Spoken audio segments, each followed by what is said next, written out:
Hello everyone, bonjour tout le monde. Je suis ici aujourd'hui avec la vice-première ministre Freeland et les ministres Anand, quick defense against the Russian military. Yesterday, we announced that we would be sending new shipments of military supplies, including body armor, helmets, gas masks, and night vision goggles.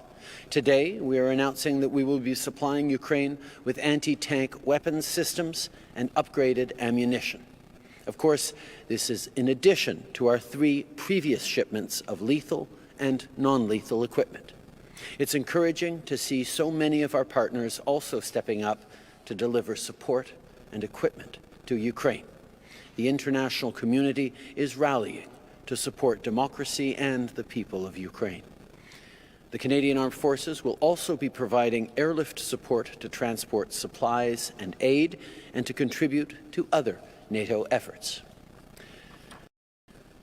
Since this assault began, thousands of Ukrainian families have been fleeing to escape the violence. President Putin has created a refugee crisis. We've said we would be there for the people of Ukraine, and that includes making sure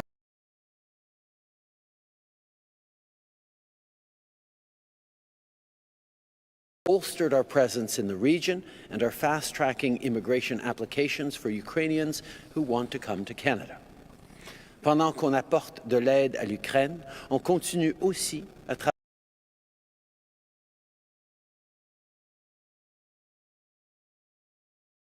ne reste pas impuni. Au cours des derniers jours, j'ai discuté avec plusieurs dirigeants mondiaux, incluant le président Biden, ainsi que des membres du G7 et d'autres partenaires européens. On a parlé de l'évolution de la situation et de nos actions concertées. Ensemble, on continue de prendre de nouvelles mesures pour obliger le président Poutine et ses oligarques à répondre de leurs actes et pour affaiblir la capacité de la Russie de financer cette guerre qu'ils ont choisie. On Saturday, alongside our allies and partners, we announced our support for removing several major Russian banks from the SWIFT payment system. This will leave these banks effectively disconnected from the international financial system and to prevent the Russian its international reserve assets. As of this morning, Canadian financial institutions are barred from any transactions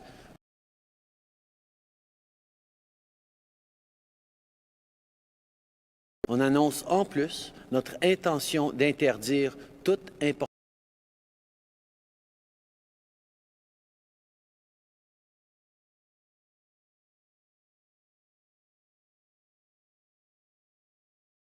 We are prohibiting any direct or indirect dealings in Russian sovereign debt.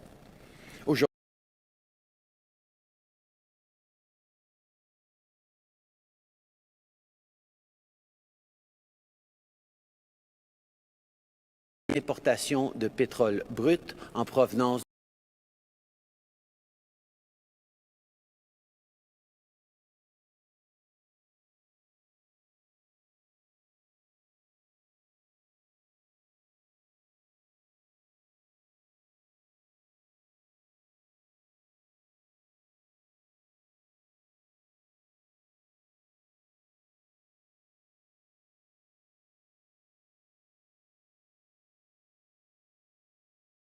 to the streets demanding freedom for Ukraine.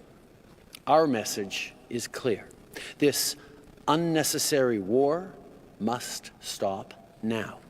The costs will only grow steeper, and those responsible will be held accountable. En ces moments difficiles, il est important de continuer à se fier aux faits.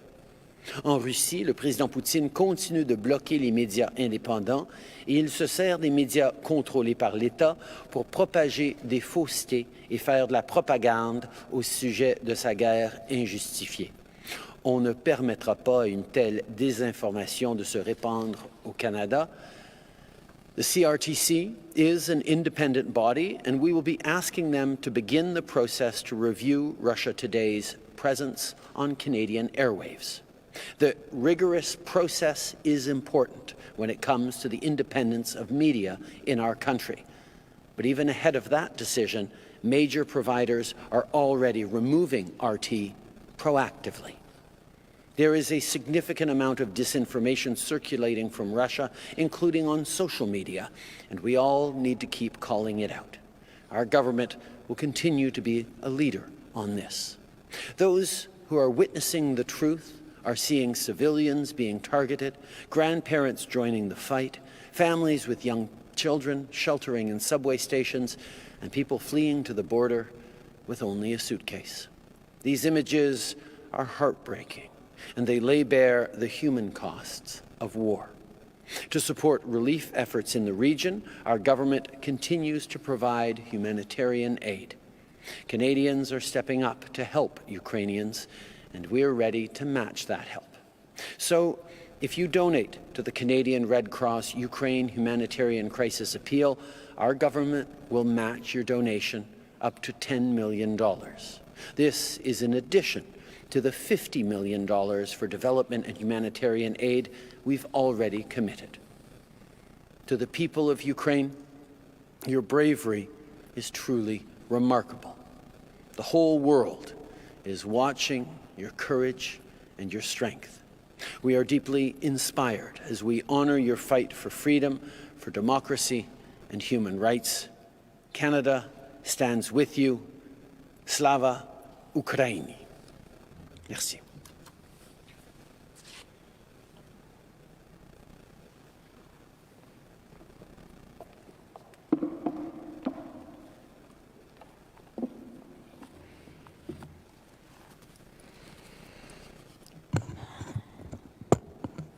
Thank you, Prime Minister. Dr. Martin Luther King believed that the arc of the moral universe is long, but that it bends towards justice. He also knew that there are evil men in the world who seek to thwart that benign curve and push us all back into darkness. Because of those men, there are moments in history when the great struggle between freedom and tyranny comes down to one fight in one place, which is waged for all of humanity. In 1863, that place was Gettysburg. In 1940, it was the skies above Britain. Today, in 2022, it is Kyiv. Aujourd'hui, dans les rues pavées de cette ville aux dômes dorés, une population acharnée, unie et menée par son président extraordinaire, combat une invasion barbare.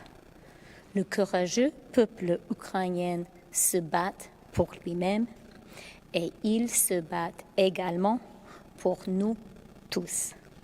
En effet, en ce moment, l'Ukraine se positionne bravement comme le leader moral du monde libre. I bow my head in solemn respect to Ukraine and to all Ukrainians. Canada is proud to stand with you. But there is another side to this story.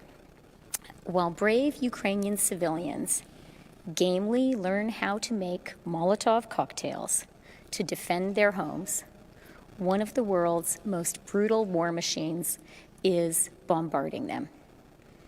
Not content to terrorize his own people, President Vladimir Putin is seeking to impose his tyranny on his democratic, freedom-loving neighbors. In launching this war, President Putin attacked the values and the international rules-based order, which are the foundations of all of the democracies of the world. And in so doing, he and his hangers-on have forfeited the right to partake in the global prosperity which we, the world's democracies, have built together. C'est pourquoi, en partenariat avec l'Europe et les États-Unis et le Royaume-Uni. Nous avons maintenant en place les sanctions les plus sévères jamais imposées à une grande économie. Aucune institution canadienne, y compris la Banque du Canada, n'effectuera de transactions avec la Banque centrale russe. Le monde entier agit présentement pour ne pas permettre aux banques russes d'utiliser le système de paiement SWIFT.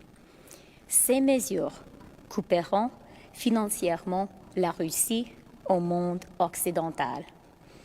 Elles rendront inutile une grande partie du trésor de guerre que Vladimir Poutine a amassé dans sa banque centrale. And to our Russian counterparts, who are today struggling vainly to prop up a ruble in free fall, let me say, we warned you. 12 days ago, I urged the governor of the Russian central bank not to allow her government to launch an illegal and unprovoked war. I cautioned her that if Russia took this horrible step, it would be, as Talleyrand reportedly said, worse than a crime. It would be a mistake. The West's economic sanctions, I warned, would be swift, coordinated, sustained, and crushing. They are, and they will continue to be. Dictators, very much including the Kremlin's tyrant, often fail to understand democracies. We can seem to them to be weak and divided compared to the servile conformity that they impose on their societies at the barrel of a gun. But our very openness to debate and dispute means that once we are agreed on a course of action, we are strong and we are united. The people of Ukraine are today showing the incredible strength of a free people fighting for their democracy. And the world's democracies are equally resolute in our support for the brave people of Ukraine. This is one of those times and one of those places where freedom confronts tyranny. We are determined that freedom will triumph. And it will. Slava Ukraini. And now I hand over the floor to my colleague, Sean Fraser, our Minister of Immigration.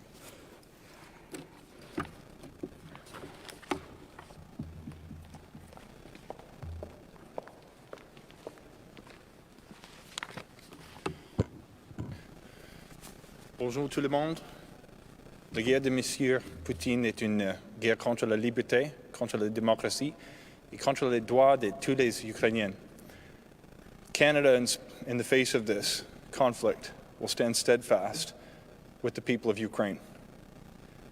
We expected, upon reports of a potential further invasion into Ukraine, that we would see displacement of Ukrainians. That's why we started preparing more than a month ago, to ensure we had the ability to respond to a potential influx of people seeking to come to Canada. Since January 19th, we began processing applications in our existing inventory or within Immigration, Refugees and Citizenship Canada on a priority basis. To date, there have been nearly 4,000 applications that have been approved. This is across all lines of business, and we're going to continue to offer that expedited processing. We also knew that we had to prepare on the ground for the situation when people would flee to the West. Minister Joly was able to negotiate the safe passage for Canadian citizens, permanent residents, and their families as well, to ensure that they could escape a potentially violent conflict.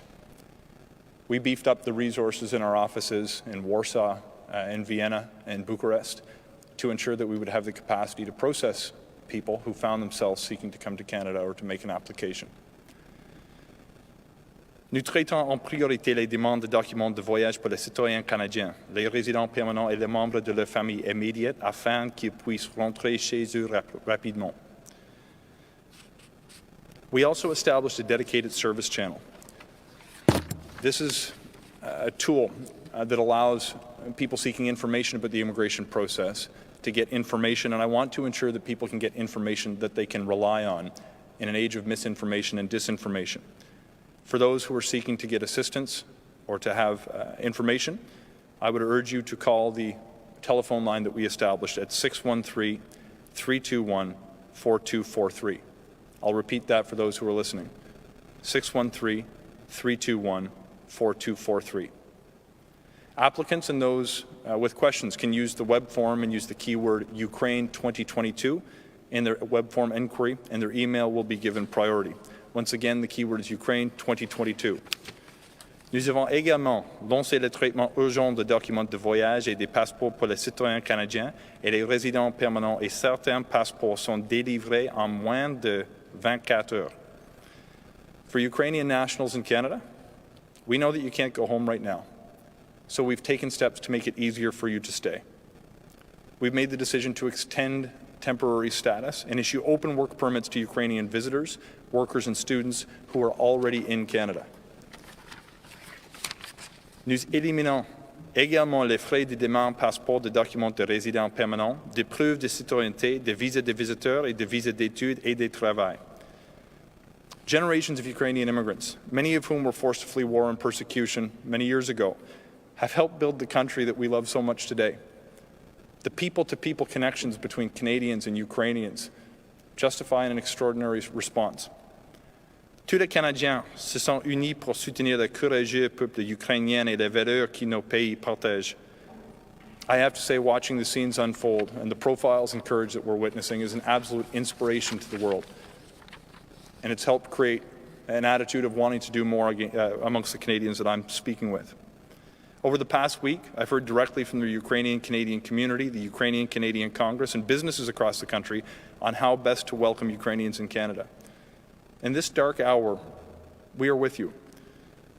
I can assure you that we're working to prepare additional measures, and in the near future, we will have more to say to identify the best path forward to welcome more Ukrainians to Canada in the safest and quickest way possible. Thank you so much.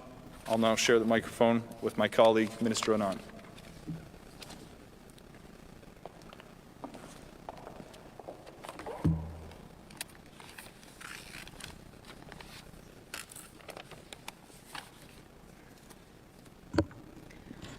Good afternoon, bon après-midi. I know that there are many Canadians watching Putin's horrific attack on Ukraine who want to know how they can help and what we as a country are doing to help. Depuis le premier jour, le Canada a été là pour l'armée et le peuple de l'Ukraine. Since day one, Canada has been there for Ukraine's military and its people. Over the past few years, our Canadian Armed Forces have trained over 33,000 Ukrainian soldiers to help them prepare for the very type of attack that they are facing today. Then, as Russia continued to amass troops at Ukraine's border, we announced last month the extension and expansion of that very training mission, Operation Unifier. Since Russia breached and violated Ukraine's borders, we've increased our support by approving and delivering approximately $10 million worth of non-lethal and lethal aid to Ukraine this past month, which arrived on Ukrainian soil prior to the onset of these further hostilities. To bolster the Ukrainian people's strong resistance against Putin's increasing aggression, yesterday, Minister Joly and I announced that we would be providing additional non-lethal aid ranging from body armor to gas masks, plus additional airlift support, facilitated by up to 50 Canadian Armed Forces personnel, both to ensure that this aid gets there and to support NATO's efforts in the region more broadly. The first such plane left for Europe today, with the second later this week. And now, at the further request of Ukraine and in coordination with NATO allies, we are announcing today that we are providing even more lethal aid to Ukraine and will be sending 100 Carl Gustav anti-tank weapons systems and 2,000 rockets, which we will be working to deliver as quickly as possible in the coming days. Comme nous l'avons annoncé la semaine dernière, nous renforçons le flanc est de l'OTAN. Et si cela nous est demandé, du personnel des forces armées canadiennes sont prêtes à être déployés dans la force de réaction de l'OTAN et soutenir Affaires mondiales Canada et le ministère de l'Immigration dans leur activité humanitaire. As always, I want to express my deepest thanks to our Canadian Armed Forces for the critical work they have done to prepare our Ukrainian friends for this fight, and who continue to answer the call to defend Canada, our allies, and the rules-based international order. Slava Ukraini.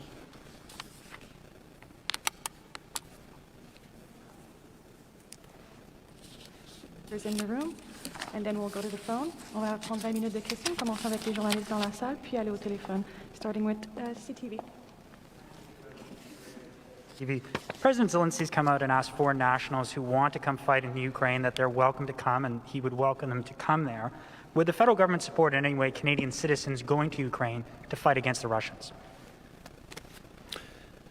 I think all Canadians have been inspired by how President Zelensky and the people of Ukraine have stood up against this Russian onslaught.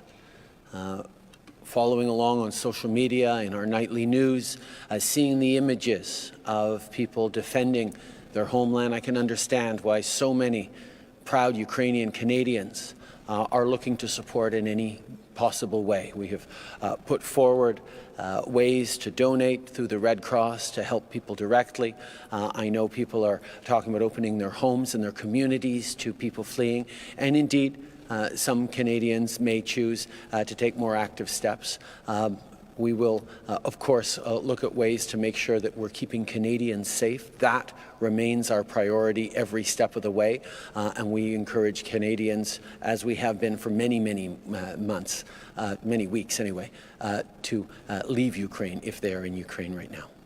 You mentioned in your remarks that civilians are being targeted by the Russians right now. That's an assessment that the Ukrainian government agrees with, but they say that's war crimes. Do you think that what the Russians have done in Ukraine right now constitutes war crimes? We have seen over the past couple of days that Putin made a grave miscalculation. He thought it would be easy to conquer Ukraine, to take over its capital city. He thought the West would be divided and uncertain in its response, and thought he had accounted for any of the sanctions that we would bring forward. He was terribly wrong on both counts. The West, and indeed countries around the world, are united in standing up for Ukraine, not just for Ukraine, but for the principles of democracy and the rule of law that has led to tremendous prosperity and stability in our world over the past 75 years. And people around the world are united in recognizing that you cannot upend 75 years of peace and stability and hope to continue to benefit from the economic largesse of those 75 years of peace and stability, which is what we have demonstrated. And further, the courage, the resilience of the people of Ukraine in standing up to defend their homeland has inspired us all, but has surprised Putin. And unfortunately, we are seeing him stepping up in the intensity of the attacks, in the broadness of targets, including increasingly civilian and infrastructure targets. They're absolutely unacceptable. Putin's crime is to have chosen to invade a peaceful neighboring country and violate the UN Charter and the principles of sovereignty and territorial integrity. And the world will not stand by idly and watch it happen. Prochaine question. Bonjour, Yasmine Mehdi avec Radio-Canada. Par rapport aux déplacés, à l'exigence de visa pour les Ukrainiens qui voudraient venir au Canada, j'essaie de comprendre ce qui empêche le Canada de lever l'exigence de visa immédiatement. Est-ce qu'il y a quelque chose de spécifique? Pourquoi on ne le fait pas maintenant? On est en train de regarder depuis les débuts la meilleure façon d'aider. Évidemment, on a pris de l'avant plusieurs mesures concrètes qui ont accéléré le traitement de demandes, qui vont faciliter l'accès, mais on est aussi en train de regarder tous les différents outils qu'on pourrait utiliser pour aider le mieux possible ceux qui veulent venir au Canada. Comme on l'a vu, les Canadiens sont là pour accueillir des gens qui fuient cette violence, qui veulent établir temporairement ou de façon permanente une nouvelle vie pour eux ici au Canada, comme tant d'Ukrainiens ont fait au long des générations.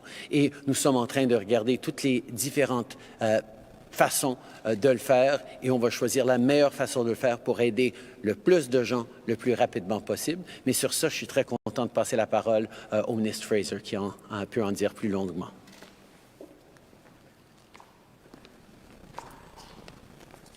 Et merci pour la question. Nous travaillons avec le Congrès ukrainien et canadien de développer la meilleure façon d'avancer, l'habilité pour les Ukrainiennes arriver au Canada. J'espère que vous êtes d'accord si je pose la réponse en anglais. I've been working on my French. I hope that's okay. We've been looking at all of the different options. Our goal is to identify the best path forward to allow more Ukrainians to come to Canada easily and safely. We're working with the Ukrainian-Canadian Congress to develop the best path forward and working with different provincial counterparts as well to understand the opportunities to do this the right way and the most effective way. I hope that answered your question. I was trying carefully to follow. Pas exactement, mais c'est pas grave.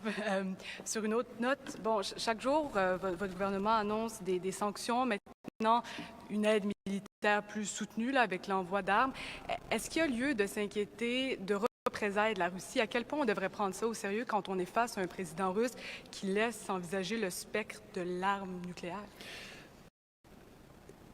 C'est une très bonne question, Jasmine. Et on en a discuté d'ailleurs ce matin, les leaders du G7 et le président Biden, sur cette question-là. Et je peux vous dire que les partenaires à travers le monde et nous sommes résolus et déterminés de voir une fin à ce conflit, mais nous sommes aussi présents pour démontrer qu'on ne peut pas rompre cette paix, cette stabilité qui a existé depuis 75 ans en Europe et par la suite profiter des avantages économiques que cette paix, cette stabilité a donnés.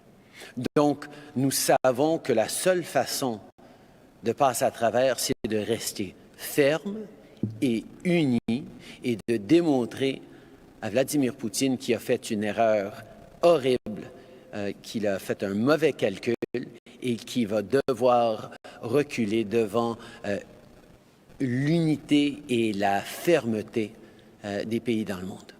Next question. Abigail Beeman, Global News. In English, on the nuclear threat, what is your analysis of President Putin's decision this weekend? We had a direct discussion about this amongst allies this morning, President Biden and G7 leaders and others, as we talked about this concern, but we agreed that we stand resolute and determined to demonstrate that you cannot violate 75 years of peace and stability in Europe and then turn around and expect to be able to benefit from, profit from, and enjoy the fruits of that stability and the growth that that stability brought us all. We are firm and determined to continue to stand strong together in defense of democracies. We will not look to provoke.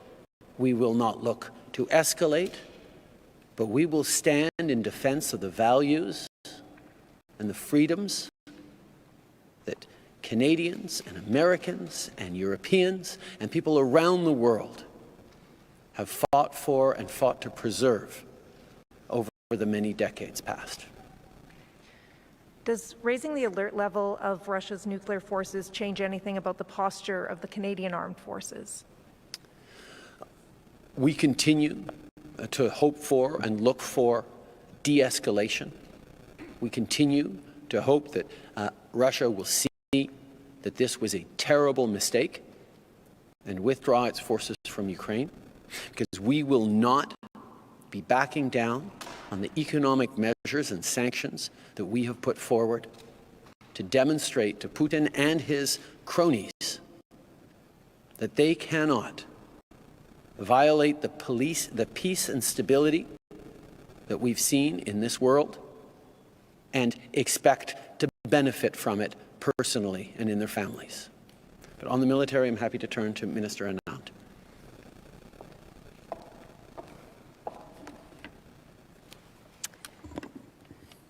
So Putin's use and language relating to nuclear capability is highly irresponsible and bellicose, and I condemn it in the strongest terms.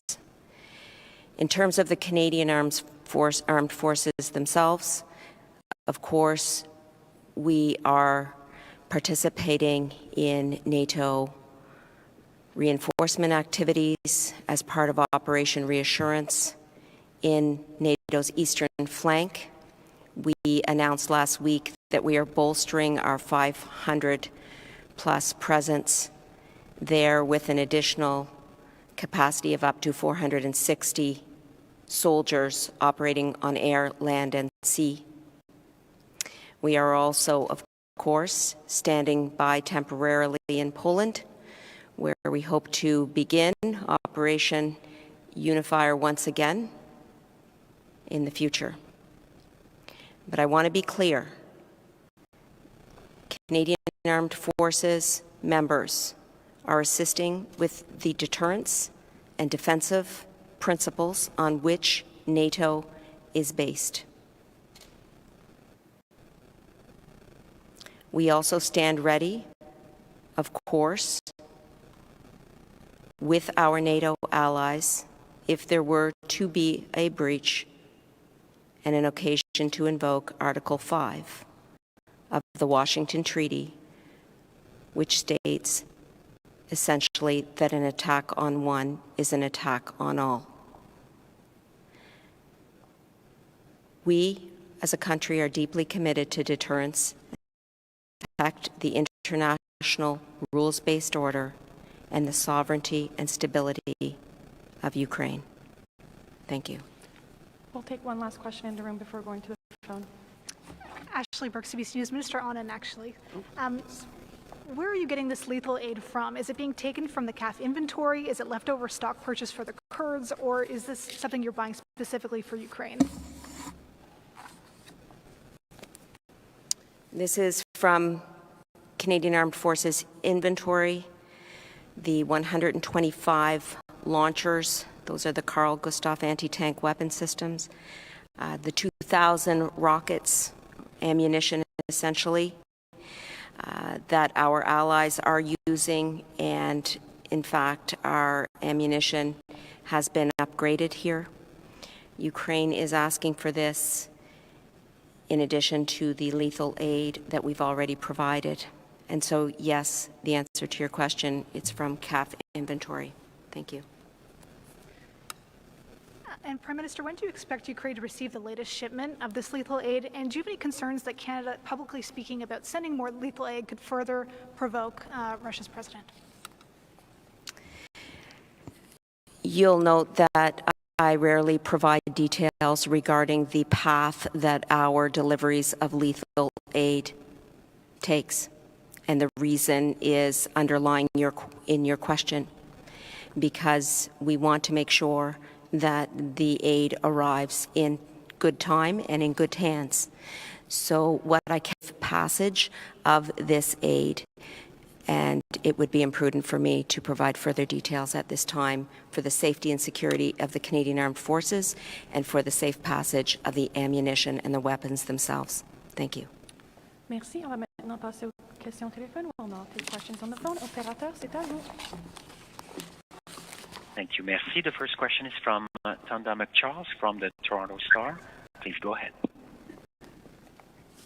Hi. I hope you can clarify something for me. Just on the RT that you're taking, and I'm going to take. Tonda, you're cutting in and out a little bit. Can you maybe start over again? And can we raise the volume a little bit in the room, please?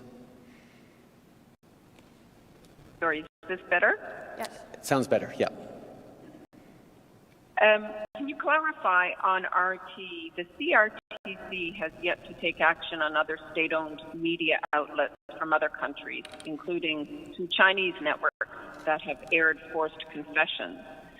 And so if you're calling for a review of Russian propaganda being shared in Canada, will you also be pushing for action on disinformation from networks in other countries?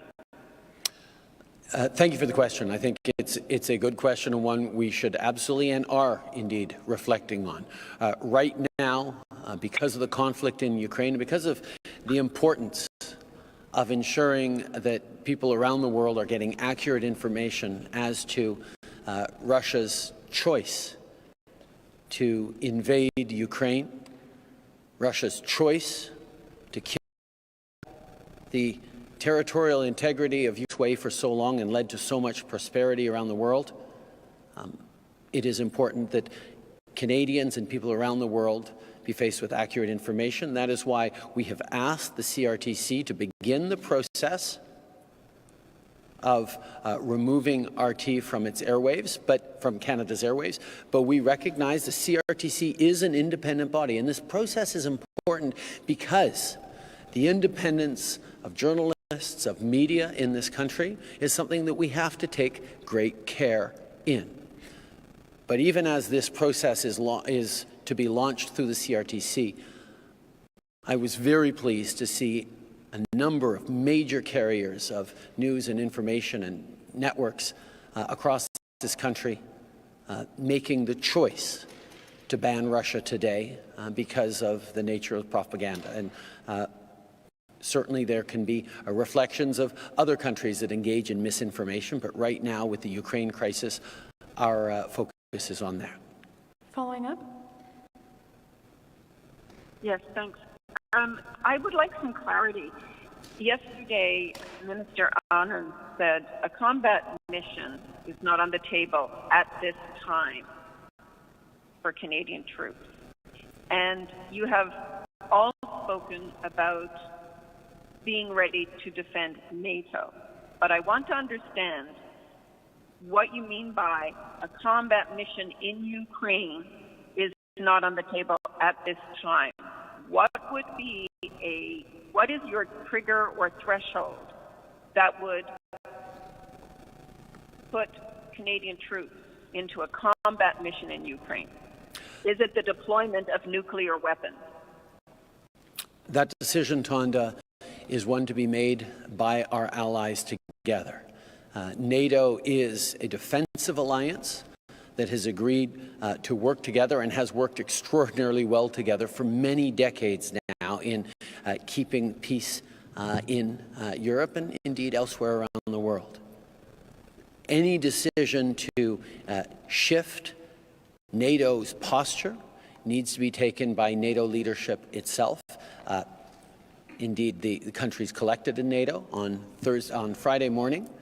We had a NATO leaders summit where we discussed our vision for the future, the way we were going to be working together, and it is clear that we are not going to be sending troops into Ukraine. Opérateur, on va prendre une dernière question au téléphone. La prochaine question de Émilie Bergeron, la presse canadienne. La parole est à vous. Oui, bonjour, Monsieur Trudeau.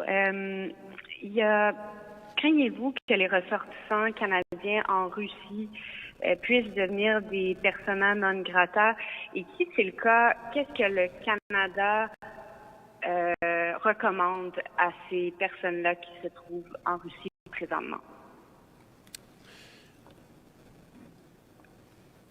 On sait que la situation est très difficile pour bien des gens en Russie qui sont en désaccord avec la décision de Vladimir Poutine et du Kremlin d'envahir l'Ukraine. On a vu des manifestations par des milliers dans des villes, des communautés à travers la Russie, et on sait que ça va continuer. Pour les voyageurs canadiens qui se retrouvent à quitter la Russie, on va essayer de les aider tant qu'on puisse, mais on reconnaît que c'est une situation extrêmement difficile. C'est pour ça que ça fait des semaines qu'on encourage les gens de faire attention quand ils voyagent, que ce soit en Ukraine ou en Russie comme tel. En Syrie? Il y a des compagnies aériennes là, qui